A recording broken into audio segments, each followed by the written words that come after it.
यहाँ नियम हम बनाते हैं और तुम सवाल पूछोगी। वर्दी का मतलब सम्मान है, डर नहीं। इसे जीप में बैठाओ। मैं कुछ नहीं करूंगी, छोड़ दो मुझे, मैं खुद चल सकती हूँ। लॉकअप में डाल दो,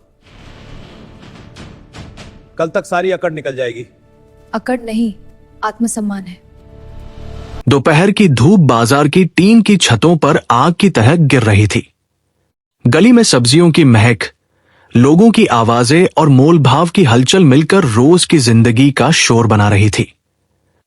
भैया, टमाटर कितने दिए? आलू तौल दीजिए, जरा ताजी मिर्च दिखाना। हर तरफ वही आम सी तस्वीर थी। इसी भीड़ में एक युवती भी सब्जी चुन रही थी। चेहरे पर सादगी थी, लेकिन आंखों में ठहराव। भैया, ये शिमला मिर्च कितने की है? उसने पूछा। सब्जी वाले ने मुस्कुराकर कहा, मैडम, आज सुबह मंडी से लाई है, बिल्कुल ताजी है, देख लीजिए। लड़की ने सब्जी हाथ में लेकर गौर से देखी। अच्छी लग रही है, आज मम्मी खुश हो जाएंगी। सब कुछ सामान्य था। तभी अचानक बाजार के बाहर ब्रेक की तेज आवाज गूंजी। एक पुलिस जीप आकर रुकी। 3 वर्दीधारी उतरे। उनकी चाल में कानून का सम्मान नहीं, हुक्म चलाने की आदत झलक रही थी। एक ने ऊंची आवाज में कहा, सुन लो सब, महीने का हिसाब देने का वक्त हो गया है, लाइन लगाओ। कुछ ही पलों में बाजार का शोर धीमा पड़ गया। दुकानदारों ने नजरें झुका ली। एक बुजुर्ग सब्जी वाला आगे बढ़ा, साहब, इस बार धंधा कम चला है, थोड़ा वक्त दे दीजिए। इंस्पेक्टर ने उसका कॉलर पकड़ लिया।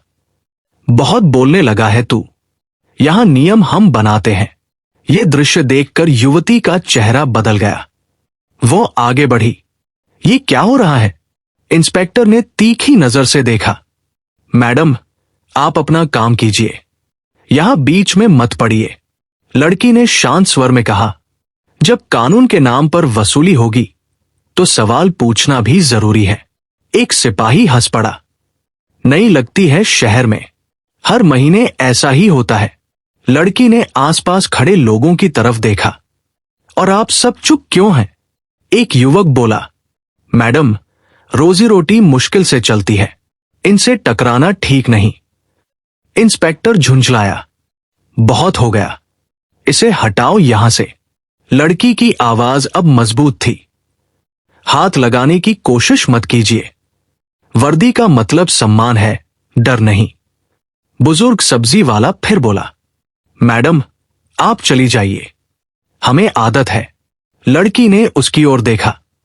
आदत गलत चीज की भी पड़ जाती है, लेकिन सही नहीं हो जाती। इंस्पेक्टर ने गुस्से में कहा, तुम्हें पता भी है किससे बात कर रही हूं? हाँ, उसने जवाब दिया, उनसे जो अपनी जिम्मेदारी भूल चुके हैं। एक सिपाही ने बुजुर्ग को धक्का दिया। वो गिर पड़ा। लड़की तुरंत झुकी और उसे उठाया। ये ड्यूटी नहीं, जुल्म है। अब इंस्पेक्टर का धैर्य टूट चुका था। इसे जीप में बैठाओ। 2 सिपाही आगे बढ़े। लड़की ने खुद को संभालते हुए कहा, मैं खुद चलूंगी, लेकिन याद रखिए, सच को बंद नहीं किया जा सकता। बाजार में सन्नाटा था, पर कई आंखों में पहली बार उम्मीद की हल्की चमक दिखी। जीप थाने की ओर बढ़ गई। थाने में पहुंचते ही इंस्पेक्टर ने पूछा, नाम? लड़की ने सीधा जवाब दिया, नाम से फर्क नहीं पड़ता, फर्क पड़ता है कि कौन सही है। इंस्पेक्टर हंसा। यहां सच वही होता है जो हम लिखते हैं।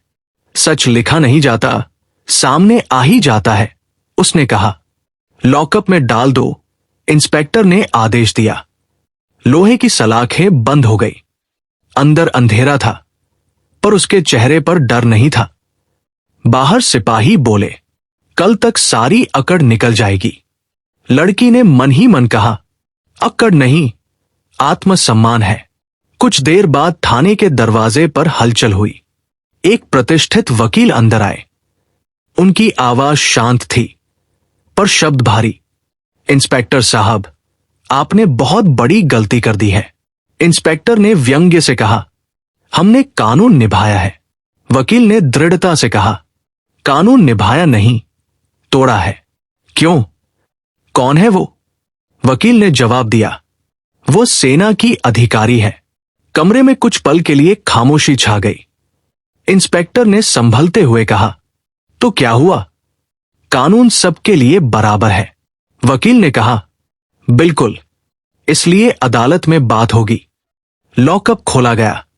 लड़की बाहर आई। उसके कदमों में ठहराव था। इंस्पेक्टर बोला, अगर कोई गलतफहमी। लड़की ने बीच में रोक दिया। गलतफहमी तब होती है जब नीयत साफ हो। यहां इरादा ही गलत था।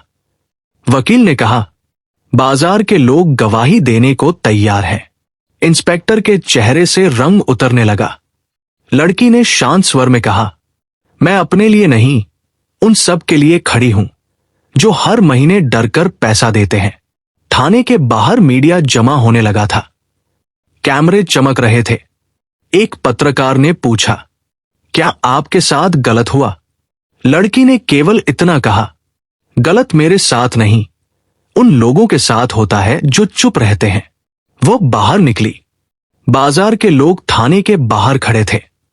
बुजुर्ग सब्जी वाला आगे आया, बेटी, अब हम डरेंगे नहीं। लड़की मुस्कुराई। डर खत्म होते ही बदलाव शुरू होता है। सूरज ढल रहा था, पर उस दिन शहर के एक कोने में एक नई रोशनी जन्म ले चुकी थी और ये कहानी अभी आगे बढ़नी बाकी थी। अगली सुबह शहर में चर्चा सिर्फ एक ही थी। सब्जी मंडी में हुई घटना अब सिर्फ एक झगड़ा नहीं रही थी, वो सवाल बन चुकी थी। क्या वर्दी के नाम पर कोई भी गरीबों को दबा सकता है? थाने के बाहर कैमरों की भीड़ थी। पत्रकार लगातार पूछ रहे थे, क्या पुलिस वाकई महीनों से वसूली कर रही थी? क्या यह मामला अदालत तक जाएगा? लेकिन युवती चुप थी। उसकी चुप्पी में घबराहट नहीं, संयम था। वकील ने धीरे से कहा, अब अगला कदम बहुत सोचकर रखना होगा। लड़की ने उत्तर दिया, मैं पीछे हटने नहीं आई हूं। उधर उसी शाम सब्जी मंडी के दर्जनों दुकानदार इकट्ठा हुए। पहली बार उन्होंने खुलकर बात की। हम सालों से पैसे दे रहे हैं, अगर नहीं देते तो दुकान उठवा देने की धमकी मिलती थी। कभी कभी मारपीट भी हुई। एक बुजुर्ग बोले, आज अगर वो लड़की आवाज न उठाती तो हम शायद कभी हिम्मत नहीं कर पाते। फैसला हुआ, सब गवाही देंगे। अगले दिन हाई कोर्ट में याचिका दाखिल की गई। आरोप साफ थे। पद का दुरुपयोग, अवैध वसूली अधिकारों का हनन और नागरिक अधिकारों का हनन। में माहौल गंभीर था। कोर्ट की पहली सुनवाई में माहौल गंभीर था। न्यायाधीश ने शांत स्वर में कहा, यह मामला सिर्फ एक व्यक्ति का नहीं, व्यवस्था का है। अभियोजन पक्ष अपने तथ्य रखें। वकील खड़े हुए। माननीय न्यायालय, पिछले 6 वर्षों से ये वसूली का सिलसिला चल रहा था। गरीब दुकानदार हर महीने मजबूरी में पैसा देते रहे। विरोध करने पर धमकियां दी गई। बचाव पक्ष ने तुरंत कहा, यह सब निराधार आरोप है, कोई लिखित शिकायत पहले क्यों नहीं आई? तभी वकील ने जवाब दिया, डर लिखित शिकायत नहीं बन पाता माननीय। अदालत में खामोशी छा गई। एक एक करके दुकानदार गवाही देने लगे। किसी की आवाज कांप रही थी, किसी की आंखों में आंसू थे, लेकिन हर बयान सच्चाई की ओर इशारा कर रहा था। युवती को भी गवाही के लिए बुलाया गया। आपने हस्तक्षेप क्यों किया? न्यायाधीश ने पूछा। उसने शांत स्वर में कहा, क्योंकि कानून किसी एक की संपत्ति नहीं है। अगर कोई वर्दी पहनकर कानून तोड़े तो चुप रहना भी अपराध है। बचाव पक्ष ने सवाल किया, क्या आपको पहले से पता था कि वसूली होती है? नहीं, उसने जवाब दिया, लेकिन जो मैंने अपनी आंखों से देखा वही सच है। फिर अदालत में एक और सबूत पेश हुआ। मंडी के एक युवक ने मोबाइल से बनाई गई रिकॉर्डिंग। उसमें साफ दिख रहा था कि पुलिस कर्मचारी खुलेआम पैसे मांग रहे थे। बचाव पक्ष असहज हो उठा। जज ने सख्त स्वर में कहा, यदि यह सत्य है तो यह बेहद गंभीर अपराध है। उधर थाने में घबराहट फैल चुकी थी। इंस्पेक्टर ने अपने साथियों से कहा, किसी ने सोचा भी नहीं था कि बात यहां तक पहुंचेगी।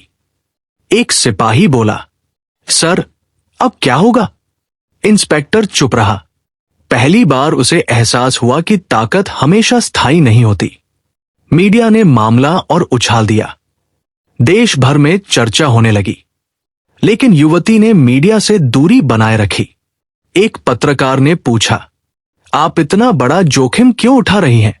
उसने सिर्फ इतना कहा, जो लोग रोज जोखिम में जीते हैं उनके लिए आवाज उठाना जोखिम नहीं, जिम्मेदारी है। अगली सुनवाई में अदालत ने पुलिस विभाग से जवाब तलब किया। ऊपर तक बात पहुंच चुकी थी। वरिष्ठ अधिकारियों ने रिपोर्ट मांगी। जांच शुरू हुई। कुछ ही दिनों में वित्तीय लेन देन के रिकॉर्ड सामने आने लगे। ऐसे खातों का खुलासा हुआ जिनका कोई स्पष्ट स्रोत नहीं था। अब मामला और मजबूत हो चुका था। इंस्पेक्टर के चेहरे से घमंड गायब था। वो समझ चुका था कि खेल पलट चुका है। अंतिम सुनवाई का दिन आया। कोर्ट खचाखच भरी थी। न्यायाधीश ने फैसला सुनाने से पहले कहा, यह अदालत स्पष्ट करना चाहती है कि कानून से ऊपर कोई नहीं है। वर्दी सम्मान का प्रतीक है, भय का नहीं। फिर फैसला सुनाया गया। आरोप सिद्ध। सभी दोषी पुलिस कर्मचारियों को कारावास की सजा, साथ ही विभागीय कार्रवाई का आदेश। अदालत में सन्नाटा था। फिर धीरे धीरे फुसफुसाहट बढ़ी। बाजार के लोग एक दूसरे को देखने लगे। उनकी आंखों में राहत थी। युवती शांत खड़ी थी। वकील ने कहा, आज सिर्फ केस नहीं जीता गया, भरोसा जीता गया है। वह बोली, अभी बहुत रास्ता बाकी है। कोर्ट से बाहर निकलते ही पत्रकार फिर घिर आए। क्या आपको संतोष है? क्या यह बदलाव की शुरुआत है? उसने कहा, बदलाव तब होगा जब हर नागरिक अन्याय के खिलाफ खड़ा होगा। अकेली आवाज सिर्फ शुरुआत होती है। उधर सब्जी मंडी में उस दिन कोई वसूली नहीं हुई। पहली बार दुकानदारों ने पूरा दिन चैन से काम किया। बुजुर्ग सब्जी वाले ने आसमान की ओर देखा। आज लगता है सच में आजादी मिली है। लेकिन कहानी यहीं खत्म नहीं होती, क्योंकि जीत के बाद असली चुनौती शुरू होती है, सिस्टम को बदलना। और युवती अब सिर्फ एक व्यक्ति नहीं रही थी, वो उम्मीद बन चुकी थी। आगे क्या होगा? क्या व्यवस्था सच में सुधरेगी या फिर नई चालें चली जाएंगी? कहानी अभी जारी है। फैसले के बाद शहर में अजीब सी शांति थी। यह वही शहर था जहां कुछ दिन पहले तक डर रोज की आदत था, लेकिन अब हवा में हल्का सा बदलाव महसूस हो रहा था। सब्जी मंडी में सुबह की रौनक फिर से लौट आई थी। लोग पहले की तरह मोल भाव कर रहे थे, लेकिन आज दुकानदारों की आवाज में झिझक नहीं थी। चेहरों पर हल्की मुस्कान थी, जैसे किसी ने बोझ हल्का कर दिया हो। बुजुर्ग सब्जी वाले ने अपने बेटे से कहा, देखा, सच बोलने में देर लगती है, हार नहीं। पास खड़े एक युवक ने जोड़ा, अगर उस दिन वो बहन आगे ना आती तो हम शायद आज भी लाइन लगाकर पैसे दे रहे होते। उधर पुलिस विभाग में हलचल जारी थी। जिन 4 कर्मचारियों को सजा हुई थी, उनका मामला पूरे राज्य में चर्चा का विषय बन गया था। वरिष्ठ अधिकारियों ने साफ संदेश दिया, वर्दी सेवा के लिए है, सत्ता दिखाने के लिए नहीं। थाने के बाहर लगा बोर्ड वही था, लेकिन अंदर का माहौल बदल चुका था।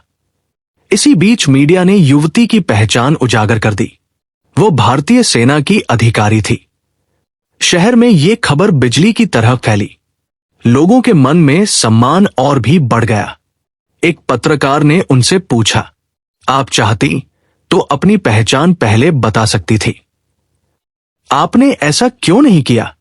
उन्होंने शांत स्वर में उत्तर दिया, न्याय पहचान देखकर नहीं मिलना चाहिए। अगर मैं आम नागरिक होती तो भी क्या गलत के खिलाफ बोलने का हक कम हो जाता? ये बात लोगों के दिल तक पहुंची। कुछ दिनों बाद मंडी में एक छोटी सी सभा रखी गई।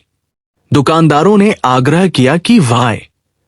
वह पहुंची, बिना किसी तामझाम के, सादगी से, जैसे उस दिन आई थी। बुजुर्ग ने हाथ जोड़कर कहा, बेटी, तुमने हमें डर से आजादी दिलाई है। उन्होंने मुस्कुराकर जवाब दिया, मैंने कुछ नहीं किया, आपने साथ दिया, तभी बदलाव आया। सभा में खड़े एक युवक ने पूछा, अगर फिर कभी ऐसा हुआ तो? उन्होंने कहा, तो आवाज फिर उठेगी।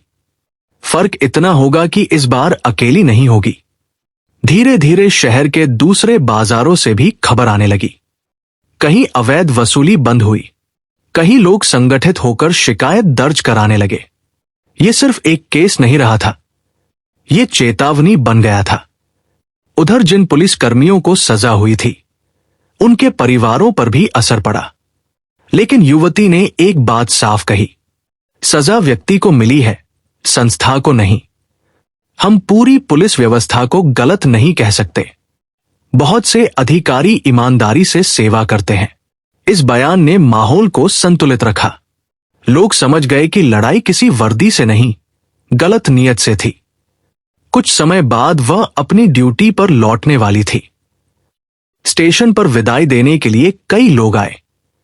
बुजुर्ग सब्जी वाला भी आया। उसने कहा, अब डर नहीं लगता है कि हम भी इस देश के बराबर के नागरिक हैं। उन्होंने उत्तर दिया, यही तो असली जीत है, जब नागरिक खुद को कमजोर न समझे। ट्रेन चलने लगी, लोग हाथ हिलाते रहे। लेकिन कहानी यही खत्म नहीं होती, क्योंकि बदलाव किसी एक फैसले से पूरा नहीं होता। वो रोज रोज के छोटे फैसलों से बनता है। जब कोई अन्याय देखकर चुप नहीं रहता, जब कोई कहता है बस अब काफी है। कुछ महीनों बाद हाई कोर्ट ने एक और निर्देश जारी किया। मंडी और छोटे व्यापारियों की सुरक्षा के लिए विशेष निगरानी तंत्र बनेगा। शिकायत सीधे उच्च अधिकारियों तक पहुंचेगी। यह फैसला उस पहली आवाज की गूंज था। शहर में अब लोग अक्सर एक उदाहरण देते, अगर गलत हो रहा हो तो उस दिन की तरह खड़े हो जाओ। और वह युवती, वो फिर अपनी सीमाओं की रक्षा में लग गई। लेकिन उसके लिए सबसे बड़ी जीत ये थी कि उसने अपने शहर में डर की दीवार पर एक दरार डाल दी थी। एक दिन उसी बाजार में एक बच्चा अपनी मां से पूछ रहा था, मां, वो दीदी कौन थी? मां ने जवाब दिया, वो कोई खास नहीं थी, बस सही के लिए खड़ी हो गई थी। शायद यही इस कहानी का सार है। हिम्मत किसी पद से नहीं आती, वह आती है विश्वास से। और जब विश्वास जागता है तो सबसे मजबूत सिंहासन भी हिल सकता है। आज भी उस बाजार में सुबह होती है, सब्जियां सजती हैं, लोग मोल भाव करते हैं। फर्क बस इतना है, अब वहां खामोशी नहीं, आत्मसम्मान बिकता है। और ये कहानी हमें याद दिलाती है, कानून किताबों में नहीं, हमारी हिम्मत में जिंदा रहता है।